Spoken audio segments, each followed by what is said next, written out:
Bora lá. A polícia pode acabar com o bloqueio nas estradas? Quando o MST parava as estradas, é a mesma coisa? É diferente? Dá para conciliar liberdade de reunião e locomoção? Uma é mais importante que a outra? E quando o STF determina que a polícia estadual retire os manifestantes ou desbloqueie as vias? Isso é um ativismo judicial? É um excesso do STF? Bom, vamos por partes. A primeira e talvez mais importante é a última pergunta. É possível conciliar reunião com locomoção? Esse é um ponto muito importante. Na verdade, é até o exemplo que eu uso em sala de aula para explicar a ponderação de interesses. Qual que é o problema? Todos os direitos fundamentais são relativos, já falei isso aqui várias vezes, todos. Né? Então, não, a locomoção não é mais importante, a reunião não é mais importante. Professor, a liberdade de reunião é um direito coletivo? Sim.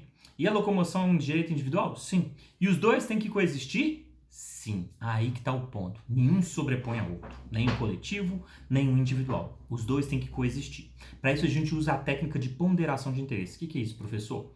Como um não é mais importante que o outro e os dois têm que coexistirem, a gente diminui o âmbito de aplicação de ambos para que eles consigam existir. Então vamos lá. Liberdade de reunião, o que é isso? As pessoas se reunirem para protestar, como aconteceu, por exemplo, contra o resultado, não gostar do resultado. Bom, elas se reúnem e isso é um direito democrático. É importante possibilitar as outras vozes, mesmo que você não concorde com ela. Só que, percebam, quando eu faço uma reunião, eu quero incomodar, senão ela não surte efeito. Imagine, por exemplo, que os policiais penais estão querendo aumento de salário, na cadeia tem um número inadequado de pessoas para defender lá, ou para cuidar dos presos e assim por diante. É a pessoa comum, um professor, um cara que é bombeiro, um cara que é, sei lá, médico, ele nem está sabendo disso. E aí, quando a pessoa se reúne lá na frente da prefeitura, na praça principal da cidade, o objetivo é incomodar mesmo, para que as pessoas saibam e que elas sejam, que essa demanda seja escutada. Esse é o grande ponto. A liberdade de reunião é quando uma minoria quer ser ouvida, porque ela não é ouvida por algum motivo.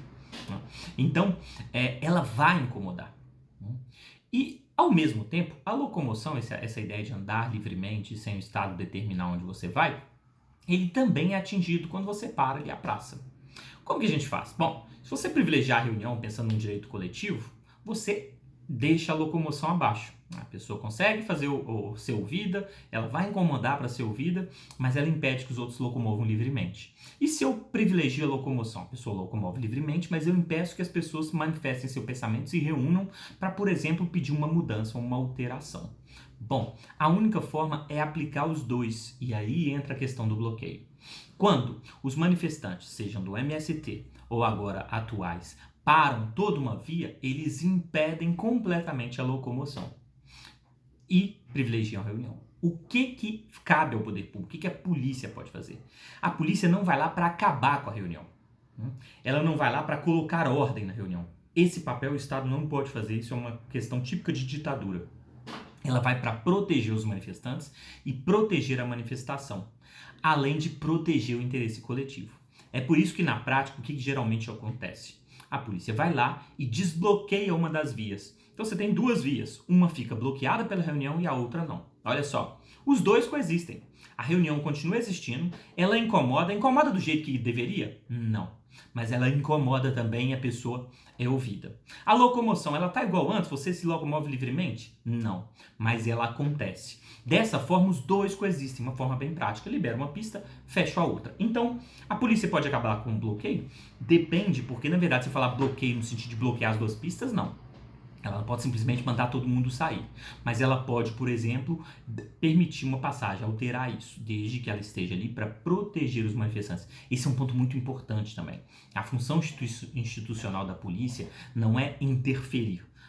É proteger os envolvidos, proteger quem está de fora e tentar manter os interesses que podem ser conflitantes.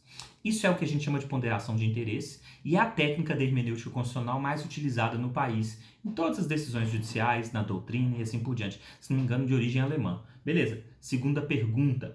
Tem uma diferença? Pode ser não. A outra é possível conciliar? Então pode. É possível conciliar. Na verdade, não só é possível, como se deve conciliar. Um nunca pode sobrepor ao outro. Agora, olha só. Por que a primeira resposta foi depende? Porque, vamos pensar numa situação. Eu tenho um hospital. O hospital mais importante da cidade, o que tem mais leitos. A gente está numa crise sanitária, várias pessoas internadas, acidentes e as pessoas entrando. Imaginam se eu faço uma reunião na frente do hospital e impeço a locomoção. Problema, não é? Exatamente. No caso concreto, que a gente analisa os direitos fundamentais, porque não tem como eu dar uma resposta prévia. Eu acabei de falar que libera uma pista e não libera outra, mas depende do caso concreto.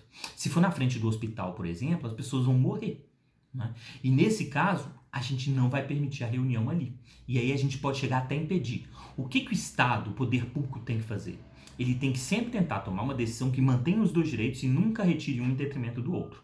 Então, a manifestação na frente do hospital é problemática por conta do barulho, por conta de uma série de fatores. Se ela for deslocada para um outro local, ou deslocar o trânsito, ou mudar o trânsito, ok. Né? Se isso não resolver, eu posso vir, inclusive, a retirá-la dali. Mas com muito cuidado. Exatamente porque tem uma lógica para analisar. Né? A lógica é que os dois têm que coexistir sempre. Essa é a melhor decisão. Só se não tiver jeito, como nesse exemplo citado, é que eu vou fazer. Bom, beleza. O STF pode determinar que a polícia estadual intervenha? É ativismo judicial? Bom, qual que é o primeiro detalhe? Rodovias federais, competência federal. Então, polícia rodoviária federal. A polícia estadual, ela atua nas rodovias estaduais e localidades. Então, imediatamente, quem tem a competência para mexer lá é a PRF. No caso concreto, a PRF parou. E tem vários vídeos, várias manifestações de policiais rodoviários federais de braços cruzados ou até aderindo à manifestação, o que eles não podem fazer. Diante dessa omissão da PRF, o judiciário foi acionado, e aí é o ponto importante. É pessoal, ativismo judicial, o STF interferindo? Não, ele não interfere. Ele foi acionado. E é isso aí, o judiciário fica inerte lá até que alguém acione. Ele foi acionado e diante daquele caso concreto, naquela situação ele falou assim, opa, se a PRF está omissa ou se a PRF não dá conta, porque tem esse outro ponto, o diretor da PRF falou que ele não tinha condições porque precisava de dinheiro para diárias, etc e tal. Independente se isso é verdade ou não, olha o ponto, aí eu preciso das polícias estaduais, da Força Nacional e assim por diante. É até legal que a gente conjuga com o vídeo anterior. É aí que entram as forças de segurança pública e pode entrar as forças armadas. Se, por exemplo, as forças de segurança pública não dessem conta de desbloquear, eu poderia chamar as forças armadas. Por decisão do STF? Sim, né? Porque estaria dentro do papel dele. Então é interessante para vocês verem também que quem mexe com a segurança pública é as forças de segurança pública. Excepcionalmente, as forças armadas podem ser chamadas para esse problema interno, mas não é a regra. Bom, esse é o segundo ponto. Agora, mais alguns pontos. A reunião, ela tem uma série de requisitos, né? Aglomeração de pessoas, mas ela também tem que ter aviso, não autorização, tem que ser em local aberto, local público, mas ela tem 2 pontos que servem para o caso atual, que ela tem que ser pacífica e lícita. Não se admite reunião não pacífica. Foi o que aconteceu com algumas manifestações anteriores. Então as pessoas não podem incitar a violência, agir com violência, portar armas e assim por diante. É claro que se eu estiver numa manifestação e um desses manifestantes estiver com arma, qual que é a forma correta? Não é acabar com a reunião. É retirar esse manifestante, conduzir ele preso ou qualquer outra coisa. Ponto. Agora, se a manifestação em si ela for para a violência, a gente tem um problema. Foi o que aconteceu, por exemplo, com a invasão do Capitólio nos Estados Unidos. Era uma reunião em que você atacou a instituição, atacou o Estado. Bom, aquilo é ilícito, tanto é que está sendo investigado e as pessoas estão sendo presas. Não é? Então, não é permitido nem uma reunião violenta, nem ilícita. E aí a gente entra num ponto importante. Por que eu respondi depende também? Esta reunião a gente tem que ver qual que é o motivo dela. Eu posso até falar assim, eu preferia durante a ditadura militar, não tem problema nenhum, os dias eram melhores. Mas se eu partir para o ataque, ou seja, para afetar o Estado Democrático de Direito, ou mesmo para contestar, assim, não, quem foi eleito não vai assumir, não vou deixar retirar o que está eleito, opa, aí eu tenho um problema. Porque aí eu entro no crime. Está lá no Código Penal, nos crimes contra o Estado Democrático de Direito. E como eu disse, a reunião ela não pode ser para fins ilícitos. Tá? Muito cuidado. Depois eu gravo mais vou gravar uma aula no YouTube só sobre isso. Mas cuidado com esses assuntos, fechou? Tem dúvida? Me manda aí. Qualquer coisa, estou à disposição. Tchau.